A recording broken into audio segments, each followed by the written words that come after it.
The story begins with Atlantis, a majestic island nation mentioned by the ancient Greek philosopher Plato. According to his dialogues, Atlantis was a thriving civilization, technologically advanced and prosperous. Yet, its glory was short-lived, for in a single day and night, the entire island was said to have sunk into the depths of the ocean. We are all familiar with the story of the lost city of Atlantis. However, this past year, a new idea has surfaced making the argument that Atlantis may, in fact, be located at what is known as the Eye of Africa. For centuries people have argued over the existence of the lost city of Atlantis. Evidence indicating a lost city called Atlantis has never completely solved the mystery. Therefore, a myth remains. However, others believe that it was located deep in the Atlantic Ocean, lost forever in its depths. Ancient people around Plato said he made the story up to protect the image of Athens. While other sources close to Plato said his account was real with evidence held by the ancient Egyptians. What has remained a mystery is the location of this lost city. Some speculate that it resides in the depths of the Atlantic Ocean. Furthermore, researchers have yet to uncover definitive artifacts from the lost city. The ancient scholars that came after Plato wrote about a giant island in the middle of the Atlantic Ocean. This island had other islands near it according to the writings of Proclus.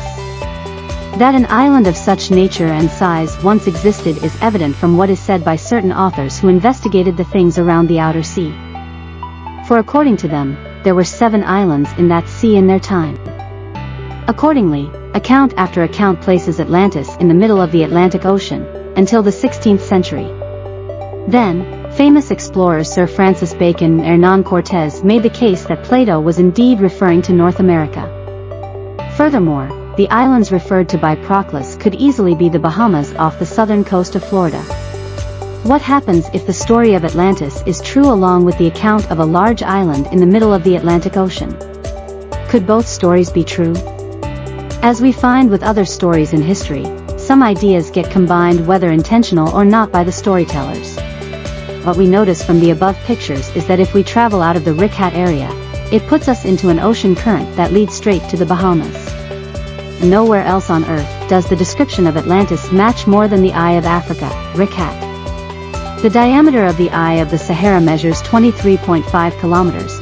According to Google Maps measuring tool, Atlantis was said to measure 127 stadia, or in today's terms that is 23.49 kilometers. According to Plato, there were alternate zones of sea and land encircling each other. There were 2 of land and 3 of water.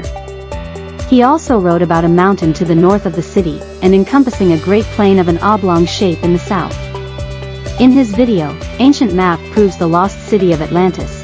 The host points to the mountains around the Rick-Hat as the mountains of Atlantis. A quick study of the topography of this area does indeed show a high, mountainous ridge to the north with a great oval-shaped plain to the south.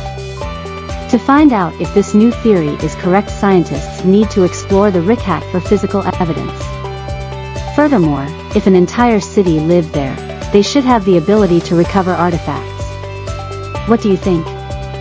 The lost city of Atlantis resides in the myths versus facts, or merely another conspiracy theory that keeps people wondering?